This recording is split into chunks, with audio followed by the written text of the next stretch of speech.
All of you who know me could probably guess that I am the most excited about denim having its own trend category for spring 2020.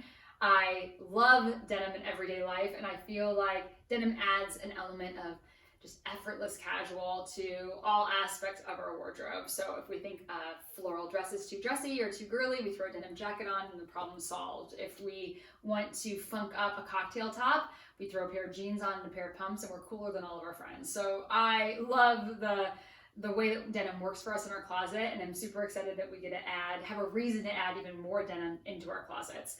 Sadly, I don't think the reason me loving denim so much is the reason why denim has its own category. The reason actually is because of the sustainability movement that kind of washed over the fashion industry in 2019. Because of the carbon footprint that the fashion industry is leaving on our planet, designers are actively trying to make choices to upcycle. And denim is a wonderful fabrication that is easy to upcycle and kind of remake into different cool pieces. So you're going to see a lot of mixed materials, mixed colorways, a lot of denim on denim, a lot of vintage looking denim that actually might be vintage denim. And I think that it's a wonderful way that we can try and lessen our carbon footprint. So if you feel any political tug at your heart for that at all, buy more denim this year. That'd be a wonderful reaction to that. Let me talk about the specific ways that denim is becoming more of a focused trend for the season and how we might be able to incorporate that with the other fun neon colors and 70s vibes that we've been talking about. So I'm gonna start with Syncasep. Syncasep did a really great collection that has like a 70s vibe, but they could be kind of toned down or elevated depending upon your feeling towards that. So this is a wonderful little zip stretch skirt that actually, if you unzip all the way, you could wear as a vest. It's a double zipper. So if you wanted to, you could wear it with a pair of trousers and wear this as a blouse, or wear this as like a little nipped vest, which would be super cool. Or you can wear it as a dress. I loved layering it with this crochet that we're going to talk about and that we've talked about in another video. A little crochet button down that gives you that kind of funky kind of prairie vibe and kind of hints at the 70s. Okay, I love this. You also could do this back to that turtleneck, the black turtleneck that all of us got last fall for like our fun layer. That could be a great way for you to be able to layer this with like your combat boots now. But then going into spring, we could do it with a white t-shirt, a white button down, and then either our vintage sneaker or do denim on denim and do this fun little denim pool slide by Chanel. Super fun. So I like that this has its own little vibe. You can wear it by itself too. The V is not too low. You can actually wear it as its own little dress by itself. This is another pair of pants from the same collection of Syncasep, which I love the little sailor buttons down. And this kind of, we could do 70s and wear with like a floral button down or with a sweater vest, and we could mix this denim into our suiting if we like, because of the kick flare and because of the dark denim.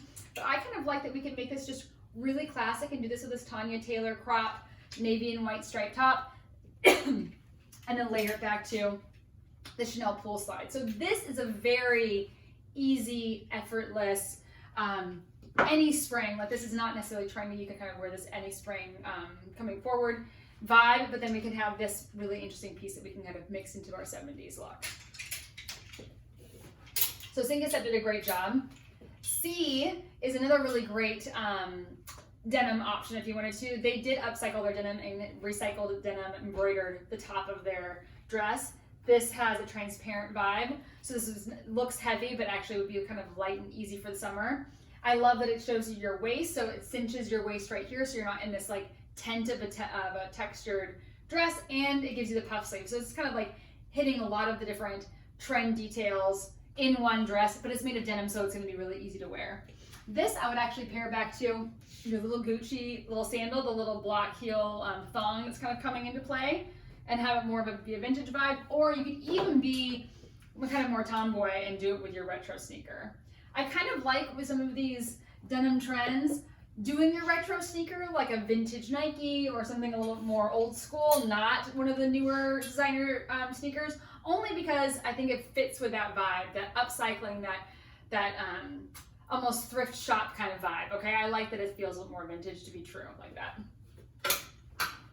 One of my favorite ways to do denim this year is to do denim on denim.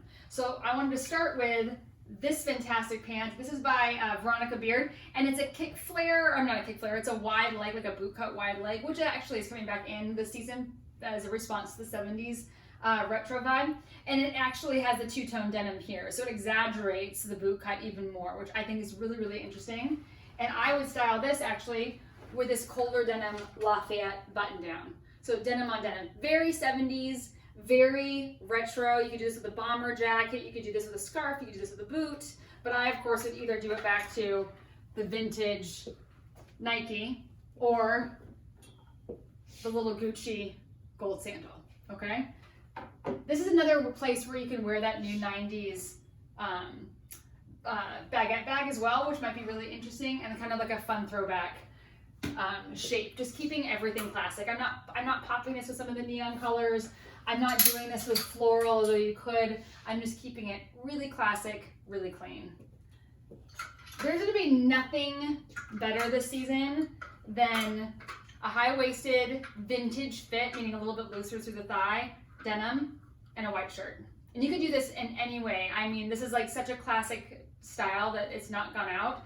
You could do this back to a button down, a turtleneck, a tank top, a white leather jacket. You could do whatever, but like the denim and white is just a nice, fresh, clean look and is that direct response to the fashion footprint that we're leaving. And I think that that creates that like really just clean, understated, any time of the year look. I love this. So this we could actually do the denim on denim look with and layer it with another denim jacket, which would be really cool. Usually the rule with denim on denim is that it's just slightly off tone. So I would not pick the same Levi jacket and Levi jean. I would do a light wash mixed with a medium or dark wash or vice versa. And then usually if the first option scared you a little bit, just doing head to toe denim, popping it with a white tank or a white button down will kind of break it up a little bit and give you that stepping stone so that you can start there, okay? So it's not so scary. You also could mix in some of your 70s suiting if you wanted to with this, as long as it's just a little bit more of tonal. So like I really love the light wash jean, the same little white tank top, and this Acros Punto jacket over top of it. And again, because I'm doing this a little more retro, I would love doing it back to that vintage sneaker, okay? So play with this. This is really fun. There's really no right or wrong way, just as much denim as you can. And think about when you're finding these pieces, looking for elements like the Veronica beard with the two-tone denim kick flare, or the C dress with the recycled denim embroidery. So mixing your denim tones, whether it be because you're doing a jacket and a pant together, or a top and a pant together, or buying a piece with them already mixed, is going to be an important kind of detail to recognize in this trend.